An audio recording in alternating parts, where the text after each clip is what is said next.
Hello, this is Mark Dempsey with the National Convergence Technology Center. This short webinar will explain our job skills worksheet. We sometimes call that Excel worksheet the KSA list or the KSA worksheet. This is the list of entry-level IT job skills as validated and updated by our national BILT each summer. We always get questions about how to use this worksheet, so hopefully this webinar will help. Remember, the goal in all of this is to make sure your curriculum aligns with what businesses want so your graduates can get hired. That's why we engage our business and industry experts. We validate job skills once a year. For the CTC, that meeting, which we call the KSA meeting for knowledge, skills, and abilities, although now we also have added a T for tasks, that meeting happens in early May. We spend 4 to 6 hours going through the list line by line, asking our BILT to identify the KSAs they want to see in new hires. Now, once you've worked with your BILT and created a KSA list, then each year you'll just update and revise the old list. That is, in 2020, for example, you'll update the 2019 list. After the KSA meeting with your BILT, faculty uses those recommendations to make sure everything is getting covered. If something is missing, faculty can decide how best to address those gaps. Let's do a quick recap of how we got to the worksheet. At the KSA meeting, there are specific roles. We have the facilitator, who keeps things on track and makes sure all the BILT voices in the room are heard. We have the recorder, who's tallying up the votes, either by manually updating that KSA worksheet in the room in real time, or by managing any online tools you're using to collect the votes. We have the BILT members serving as the subject matter experts, and we have the faculty attending the meeting as active listeners. The goal of the KSA meeting is to give the employers an open forum.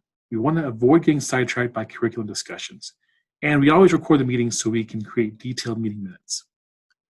Just a quick note here, we have more resources, both videos and documents, that explain the voting process in much more detail.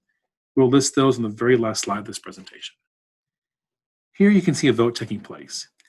In the upper right corner of that photo, you can see the KSA worksheet projected on the screen for everyone in the room to see as they vote and discuss. Now this is the old school way of doing it.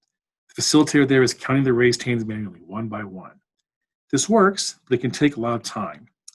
We have a new way of doing it now, using free online Google Forms and Google Sheets. This allows the BILT to vote online using their phones or laptops. It's faster and easier, and it gives you much more time in the meeting to talk about the KSAs. We have some training resources on how to do this that we'll provide at the last slide of this presentation. Here's how the vote works. Employers rank each KSA on a scale of 1 to 4. 4 means a topic must be included in the curriculum. 3 means it really should be included if possible. 2 means it would be nice to have it included. And 1 means you can discard it. Consensus here is not the goal. That's why we do the votes and then calculate the average. And we always remind the BILT that they're evaluating these skills based on what an entry-level IT worker coming out of the program 12 to 36 months in the future will need to know. The KSA worksheet tries to look ahead. Now let's look at the actual KSA worksheet. There are 4 sections. The KSA number. This year we have 24 T's, 89 K's, 49 S's, 26 A's, and 7 certifications. And you'll also see in the sections that we have a new set of separate cloud-specific KSAs. There's also the actual name and description of each KSA. We have the vote tally columns. That tells you how many BILT members voted for each number. And then finally, the vote average. Votes that average 2.6 or less are in red on our sheet to suggest a cutoff for low-interest KSAs that should not get included in the curriculum. But that 2.6 is arbitrary. Maybe your school needs to cut off to be a little bit higher, maybe 3.0. So here's what the worksheet looks like.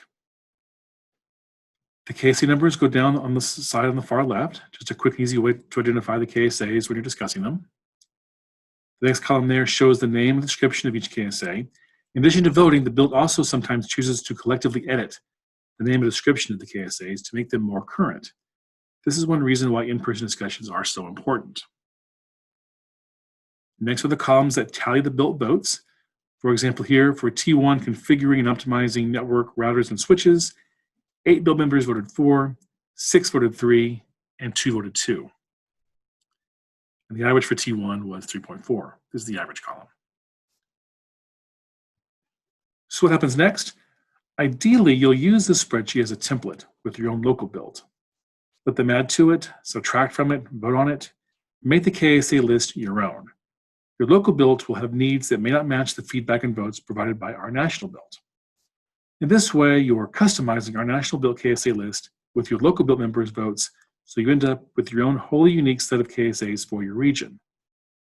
Or, if you already have a running KSA list with your BILT from last year, you may just want to use our updated list to look for possible new KSAs you might want to discuss with your BILT. You can conduct your KSA vote prior to the meeting via the Google form or some other survey, but it is absolutely essential that you don't just stop there.